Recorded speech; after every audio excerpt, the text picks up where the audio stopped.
Welcome to FearBound Stories.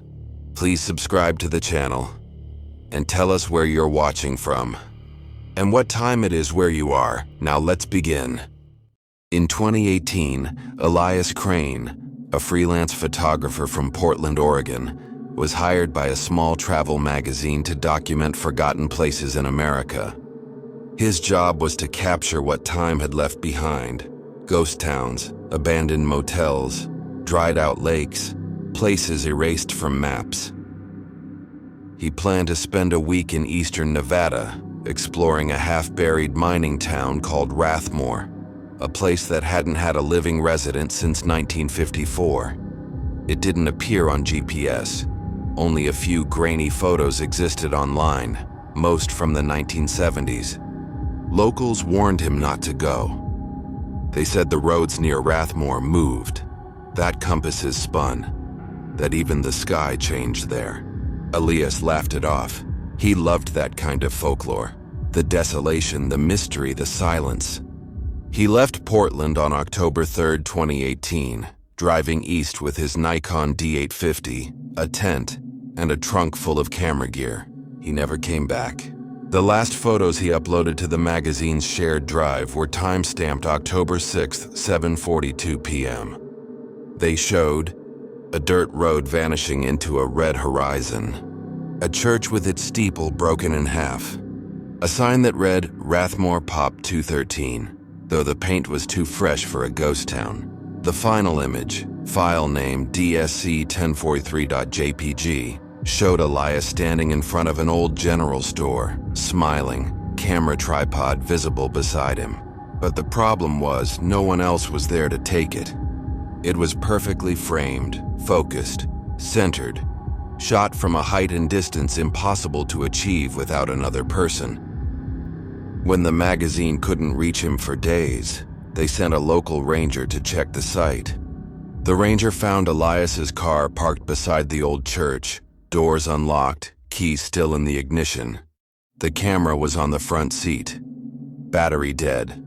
Inside were 118 photos on the memory card.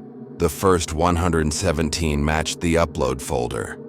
The 118th, DSC 118 JPG, wasn't on the drive. That final image was dark, nearly black, until forensic enhancement revealed a faint light.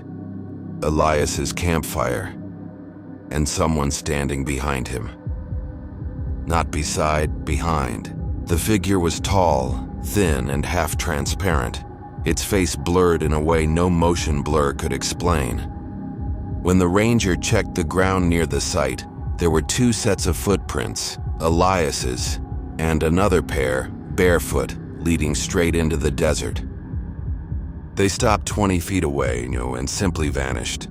2 months later, a hiker passing through the same region found a roll of undeveloped 35mm film inside a rusted mailbox near the old general store. It was wrapped in paper labeled, "For whoever finds this, tell them not to look at the photos." The police developed the film anyway. Most of the frames were blurred landscapes, double exposures, and fragments of sky, but 3 were perfectly clear. The first showed Elias's tent, closed from the outside, though his car keys and gear were still inside when found. The second showed Elias standing beside his camera, but his shadow was missing. The third showed a wide shot of the desert at dawn, and dozens of figures standing in the sand, all facing the lens. None of them had faces. The Nevada State Police opened a missing person case, DRNV 11-1804, but closed it a year later. Official cause: disappearance under unknown circumstances. The magazine deleted their article draft, but one intern saved the archived images. In 2020, they leaked online under the title The Vanishing Photographer, spawning endless Reddit theories, paranormal podcasts, and ghost hunting videos. Every version of the file DSC 118 JPG eventually corrupted itself after a few days. Metadata would rewrite automatically, replacing the timestamp with a single word: retaken. In October 2022, A late-night radio station in Arizona claimed to receive a transmission from an unlisted number. It was a man's voice, calm, distorted, whispering over static. "If you find my camera, don't look at the last photo." Then silence. When traced, the signal was found to originate from the middle of the Nevada desert, where no towers exist. They say if you stand in Rathmore after sunset, you can hear a shutter clicking in the wind, the sound of a camera being used somewhere close. And if you turn toward it too fast, you'll see a man standing with a camera, pointing it at you. They say it's Elias, still out there, still taking pictures. And if he takes yours, your reflection fades a little every time you look in a mirror. Before we move on to the next story, give us your verdict on this one. And don't forget to like and subscribe. It started as a weekend hike, but it ended somewhere that shouldn't exist. In late summer of 2020, two friends, Natalie Hart and Eric Lawson, set out for a hiking trip near the Appalachian foothills in Western Virginia. They planned a 2-day trek through the dense forests near Brookmere, an area known for fog, wildlife, and patchy cell reception. They had mapped their route carefully, but on the second day, Eric's phone buzzed with a notification. His GPS showed a new route, a shortcut marked Unverified Road, less than 1 mile. They hesitated. The trail they were on was steep and muddy, and the shortcut looked like an easy way out. The map even showed a small structure ahead, labeled simply as Rest Stop, Cabin. It wasn't on the park's official map, but both assumed it might be an old ranger station. They decided to follow it. The shortcut began as a narrow dirt path through tall pines. The deeper they went, the quieter it became. No birds, no wind. Even the sound of their footsteps felt wrong, hollow, like walking over a floor instead of forest soil. Eric joked that it felt like walking on someone's ceiling. Natalie didn't laugh. After about 15 minutes, the trees began to thin, and something appeared through the fog. A small, pale structure, 2 stories tall, sitting in the middle of a clearing. It looked like a farmhouse, though there was no driveway, no fence, and no power lines. The roof was intact, the paint oddly clean. The GPS pinged again. "You have arrived." Eric smiled. "Guess it's still standing." They approached cautiously. The house had no number, no signs of life, just one front door and 4 windows, all perfectly symmetrical. Natalie noticed something strange. The windows reflected light differently, as if the glass wasn't glass at all, but water. When they knocked, the door creaked open on its own. Inside it was cold. Not the coolness of shade, but the deep cold of a basement. The air smelled faintly of rain and metal. The living room was almost empty except for a single wooden chair facing the wall. A painting hung crookedly above it, a landscape showing the same forest they just walked through. But in the painting, there was no house. Natalie whispered, "Let's go." Eric, curious, stepped closer to inspect the painting. "It's old," he said. "Feels like oil on canvas." He stopped mid-sentence. From upstairs came the sound of footsteps, slow, heavy. Someone was walking directly above them. Eric motioned for Natalie to stay quiet.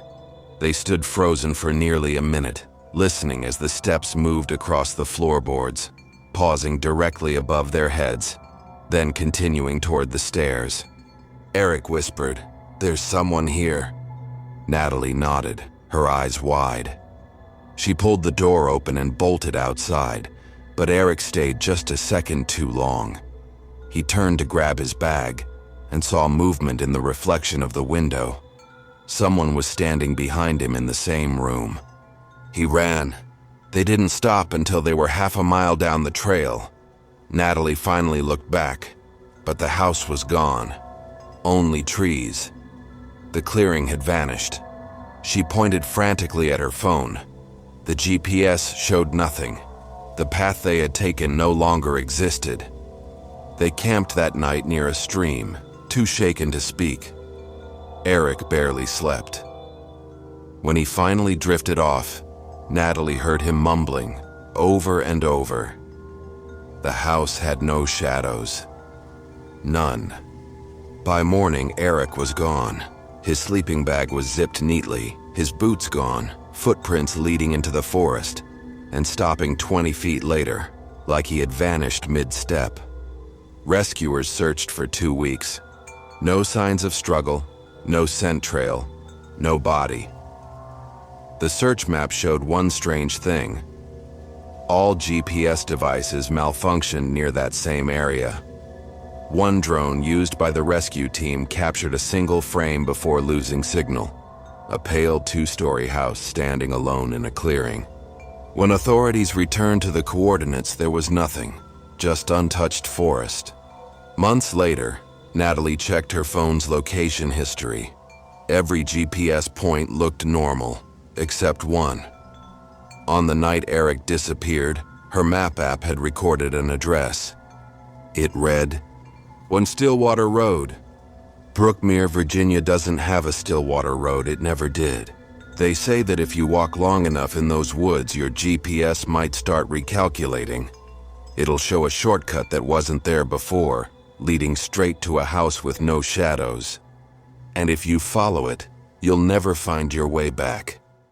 Before we move on to the next story, give us your verdict on this one. And don't forget to like and subscribe. It was supposed to be a simple cleanup job. Just one more shift before the building was demolished. In 2015, Henry Caldwell, a night janitor from Detroit, was assigned to clean out the old WQCR radio station, which had been shut down since 1987 after a transmitter fire.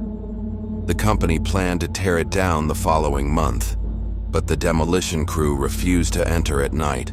The power lines around the building still hummed even though the electricity had long been disconnected. Henry didn't believe in hauntings. He'd worked alone in empty factories and schools for years. Silence didn't bother him. The only thing that did was the smell of dust and time, the stale air that seemed to cling to your skin. He clocked in at 9 p.m., turned on his flashlight, and pushed his cleaning cart through the cracked glass doors. Inside, the air was thick with static. Every step echoed. The walls were covered in faded posters of talk shows long forgotten, and the smell of burnt plastic still lingered. He worked his way to the recording studio, where a single tape recorder sat on the desk, still plugged in. The tape inside was spinning slowly, though there was no electricity in the building. Henry froze. The reels turned with a faint metallic squeal. A low voice came through the speaker, muffled, distorted, but undeniably human. Test, is anyone still here? Henry thought maybe someone was playing a prank. He reached out, pressed stop, but the reels kept spinning. The machine refused to stop. Then through the static, the voice spoke again. Henry, you're late. He stumbled backward, his flashlight trembling in his hand. The light flickered, illuminating the booth window. For a moment, he saw his own reflection staring back. But it wasn't mirroring him. It was still standing perfectly still, smiling faintly. The reflection lifted a hand, but Henry hadn't moved. He dropped his flashlight, the beam rolling across the floor. The reflection whispered something, lips moving silently behind the glass, and the words appeared, not as sound, but as text on the reel-to-reel display, faint green letters burning through the dust. Stay until the end. Henry bolted out of the studio. His shoes squeaked on the linoleum as he ran down the hall toward the exit, but the lights flickered above him, faintly coming to life, one by one, humming as if the building itself was waking up. He reached the main door and yanked the handle. It didn't move. The glass looked different now, thicker, distorted, reflecting only darkness behind him. Then, Over the building's old intercom system, the tape began to play again, louder this time. "You shouldn't have left your mic on, Henry." The sound of a chair scraping echoed from the studio down the hall. He turned. The flashlight he dropped was still rolling in small circles, casting moving shadows across the walls. The door to the recording booth was open again, though he'd slammed it shut. The tape recorder's reels spun faster now, the hiss of static growing louder, forming whispers. They weren't words anymore, just voices overlapping, like dozens of people talking at once in a language he couldn't understand. And then, suddenly, one voice rose above the rest, clear and calm. "Last broadcast, WQCR, October 31st, 1987. The date of the fire." Henry backed up against the wall, shaking. Smoke began to fill the corridor, though nothing burned. The lights dimmed, and in the haze, he saw movement, shadows of people seated at microphones, laughing softly. One of them turned toward him, the shape of its face missing, hollow where the eyes should be. The tape recorder clicked again. "We were on air when the fire started," the voice said. "They never turned us off." Henry ran for the back exit, slamming against it until the rusted latch gave way. Cold air hit him. He fell into the parking lot, coughing, his ears ringing from static. Behind him, the station windows glowed faintly orange, like an ember refusing to die. He called the foreman the next morning and quit. He didn't mention what he'd heard, just said the place was unsafe. 2 weeks later, the demolition crew brought the building down. When they cleared the rubble, they found the reel-to-reel machine intact beneath a pile of ash and twisted metal. The reels were still spinning. The last 5 seconds of the tape contained a recording. It wasn't Henry's voice. It was the sound of someone breathing into a microphone. Then a whisper. "You left before we finished." The sound of a door creaking open followed, and then the broadcast cut off. When the audio engineer who analyzed the tape enhanced the background noise, he found something unsettling. Underneath the static was faint music, the same jingle WQCR used before commercial breaks. And over that, layered softly, was Henry's own voice. Test, is anyone still here?" The engineer quit the project immediately.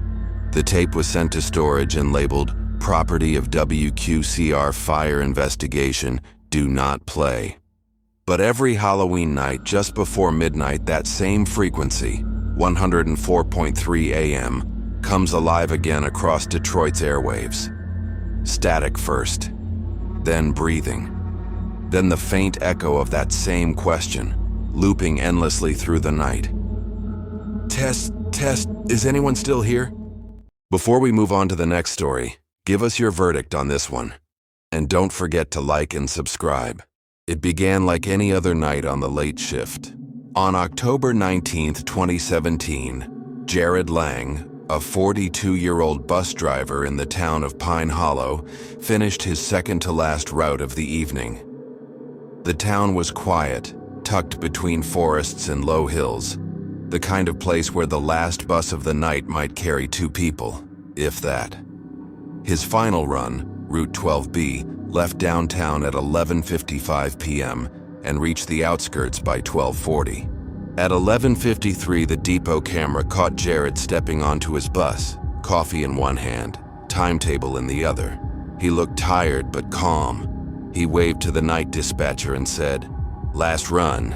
He never came back. When the bus was found the next morning, it sat at the far edge of Old Creek Road, headlights off, doors closed, and engine cold.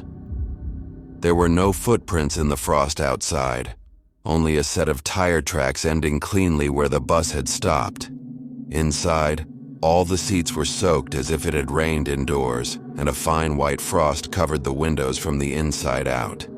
The security system, which should have recorded the entire route, had been wiped except for the first 10 minutes. Those first 10 minutes showed Jared driving through the empty town, humming to himself. The streetlights flickered occasionally, but the road was clear. Around the 7-minute mark, the interior lights began to dim, though power on the bus was otherwise stable. At 8 minutes 12 seconds, Jared looked in the rearview mirror and frowned. There were passengers behind him. They hadn't boarded.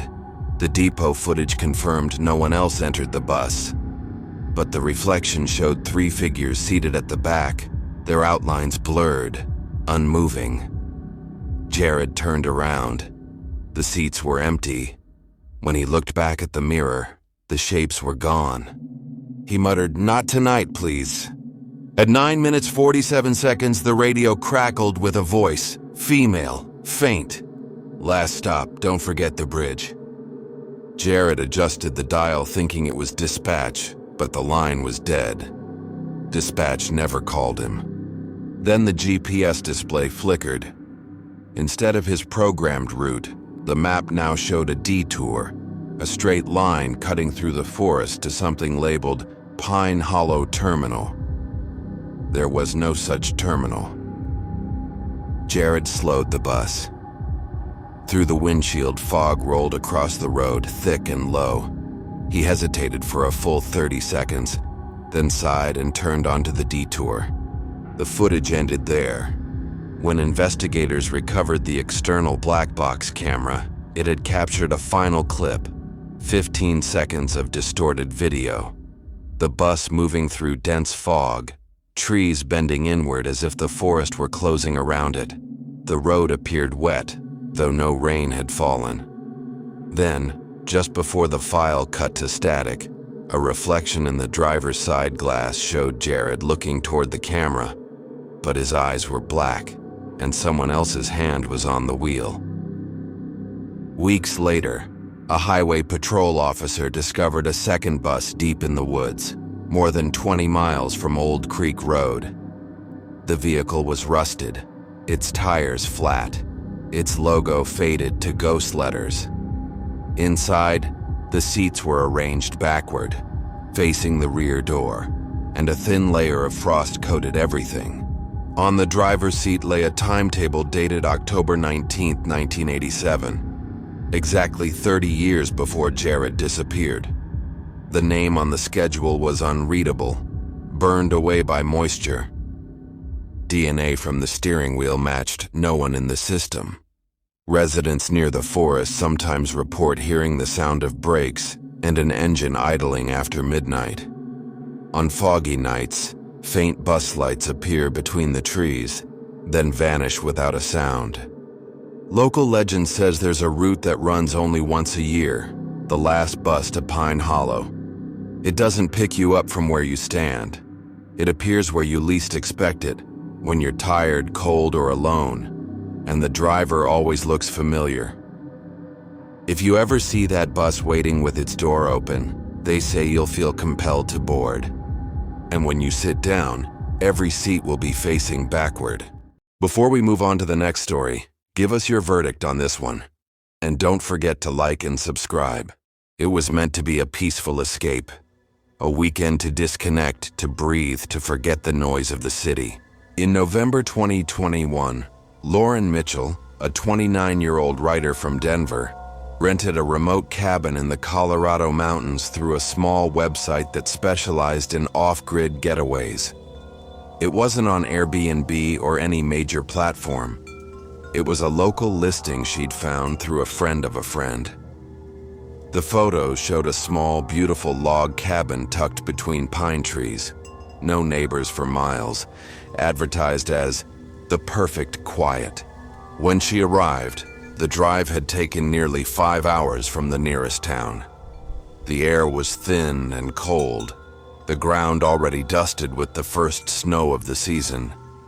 Her phone had lost signal 30 minutes earlier, but she didn't mind. She was there to finish her manuscript, to write without distraction. The cabin was smaller than the photos made it seem, but cozy. Wooden walls, a stone fireplace, and a single oil lamp on the table. There was no electricity, no running water.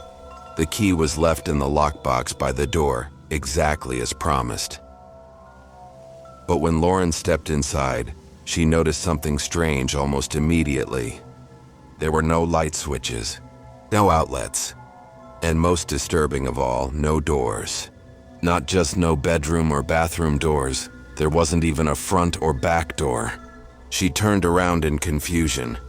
The entrance she'd just walked through wasn't there anymore. The wall behind her was solid wood. Her breathing quickened. She pressed her palms against the logs, solid, cold, real. She whispered to herself, "I came through here. I came through here." She tried to stay calm. Maybe there was another exit she hadn't seen, a back window, a trap door. But there were only 3 small windows, all nailed shut, none large enough to climb through. The cabin's single room was simple: a table, a chair, a bed, and a small shelf stacked with books. She picked one up. The cover was blank. The pages inside were covered in faint handwriting, her handwriting, pages and pages of it. Each line repeated the same sentence. "The door is where you last looked." She dropped the book and stumbled back, heart pounding. "This is a trick," she muttered. "Someone's here." She ran to the window, trying to pry it open, but the glass didn't even rattle. Outside, the trees stood still. No wind, no sound, not even birds. It was as if the world had frozen. When she looked down at the snow beyond the glass, she saw footprints.